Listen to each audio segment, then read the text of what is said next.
Hey guys, welcome to my channel. It's really nice to see you guys again.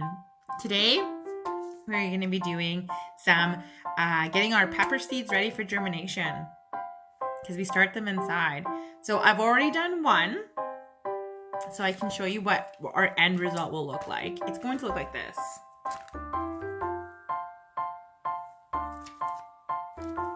It's super simple to do, my friends. All you really need is paper towel, lunch bags, obviously your seeds, some tape, and a pen or a Sharpie, whatever you have. It doesn't need to be expensive. It doesn't need to be crazy. It just needs to be super simple. So I'll take you a little bit step by step on how I did this. We have a lot of seeds to do today, and I can get them done pretty quickly. I actually kind of like it. It's pretty relaxing. So the ones that I did were the bell peppers, the orange ones, but I still got 5 more packets to do. So I'll show you step by step how I did it, and hopefully you can also get some seeds started at home. It's super simple, my friends. It's not crazy. It's nothing hard or anything that requires rocket science. I'll show you what I'll do once my seeds are done, because they do need to go in a specific spot after they're done getting put in bags. But I'll show you all that process today, but it's super simple. So let's get seeding. So you'll rip off a square piece of your toilet paper, and then you'll grab your seeds. What I like to do, I actually like to do them all, just because some of the seeds might not germinate and others will. And if you end up having a lot, which is what I ended up having last year, you can give some away to friends. I know I gave a couple of my babies away to friends, and they were like super happy with it. So planting and gardening, I really believe it's all about sharing. So if you have an abundance of too much, I'm sure there's going to be someone in your life that will be grateful for having a beautiful plant that you've created and loved. So once I have put my seeds in areas, I just want to make sure, this is a good tip. What you want to make sure is that none of your seeds end up too close together, because when the roots start coming out, the roots will start to entangle with other roots. So we just want to be very mindful of that. So everything looks pretty good except this guy. We can move this guy over out of the way. And I also like to leave a little bit of space up around the edges here, because if my little, you'll see sometimes these can be a little too long and they won't fit nicely into the bag. So if I have to fold them, I can fold them over without having to compromise or disturb some seeds. But we'll move this guy out of the way.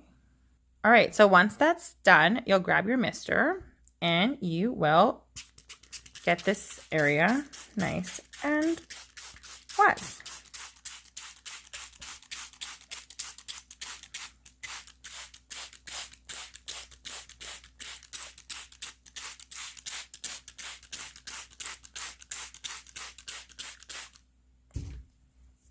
So after that's done, you'll then grab the other side and you'll fold it over.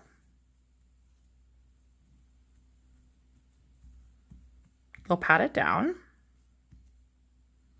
And I always do another mist. Oh, now she's not working. Oh, there she goes. And then I do another light covering.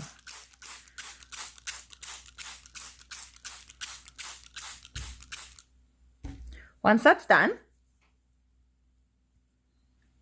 make sure all my edges are sealed. And then I will slowly fold over the corners, just to make it a little bit more narrow as for when I put it into my bag.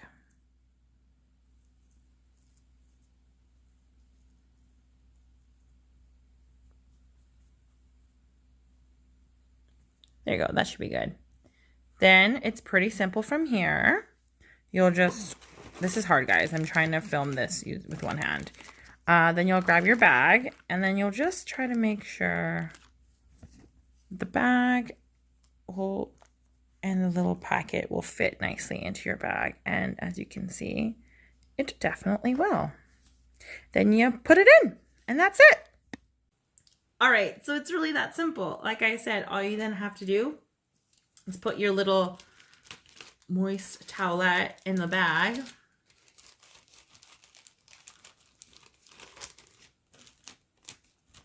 Close it. Zip it up. There you go. See?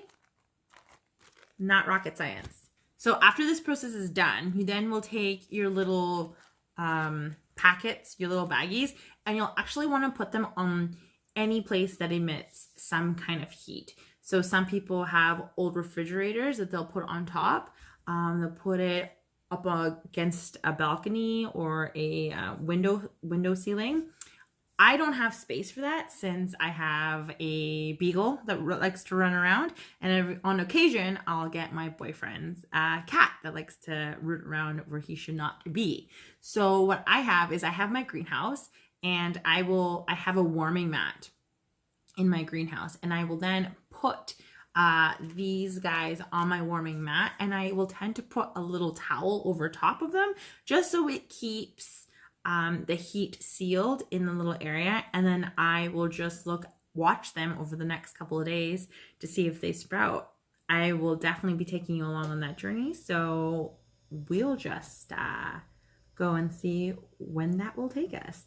But in the meantime, while we wait for that happens, and with the magic of editing, I'm going to finish doing the rest of my guys, and then I'll go show you how I put them on my mat and get them tucked in for the next couple of days. All right, so let me get these rest of these guys done. All right, so this is my greenhouse setup. It's super simple. From here on in, I will be putting them down here. As you can see, I've already started my onions. They've only been a couple days. I think they've only been 2 days, but they take about 7 to 10 days to germinate. So not too worried about them. They're chilling in there pretty cool. But then after, with your seeds, what you want to do, you just want to place them on the heated mat.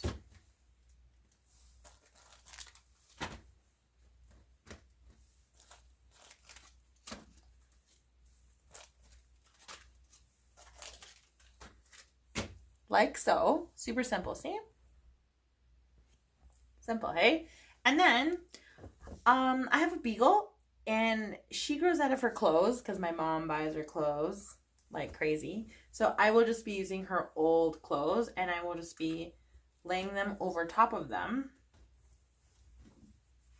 to keep the seeds warm. Like, she does not fit this. This is cute, right? She does not fit that anymore. And you just kind of lay them over top. I feel like I'm going to need one more just to put in that corner, as you can see. And they'll live in there for the next couple days. It's really that simple, you guys. As you can see, I have all of my stuff just lying around there. As you can see, there's all the snow out there still. So this is just like my little bit of joy starting my garden. I know, it's really exciting, but as you can see, there's a lot of stuff here that I already have from last year when I started the germination and seed process. So I'll be using a lot of that stuff, and hopefully I'll take you along for when it starts to root, and I guess I'll do another video on that. But for now, that's it. That's what it takes to start your germination of your peppers. Next will probably be tomatoes, but last year I started them a little early, so they got a little leggy on me. So I think I'm just going to wait a little bit. But peppers always need a longer maturation period. They need more heat, and they just need more time. So I feel around this time, hopefully I'll have them sprouting by March 4th. And then I'll start to put them in their little pods. But yeah, that's it. So thanks for joining me. Thanks for hanging out with me in my super awesome garden. It's nothing fancy, it's nothing crazy, but you don't need anything fancy, and you don't need anything crazy. All you really need is just a love for doing, just a love of gardening, and a love of plants, and a love of learning. It's really just been a big learning experience. So I'll catch you guys all on the flip side. Hopefully I'll be able to show you how cool my little roots look like, and you'll get to see the step-by-step process of what's going on in my garden. All right, till next time, mwah, adios, besos, and I will talk to you guys later. Bye.